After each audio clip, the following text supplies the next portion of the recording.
Firstly, you will need to open Settings. Then select Connections. Now select Mobile Hotspot and Tethering. Choose Mobile Hotspot. Tap on Android AP, and change it to your name.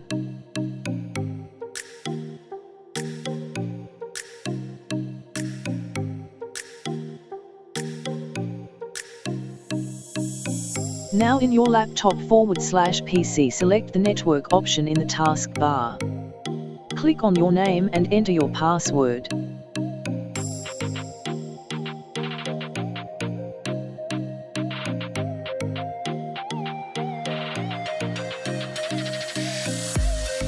Now you have successfully connected to your mobile hotspot.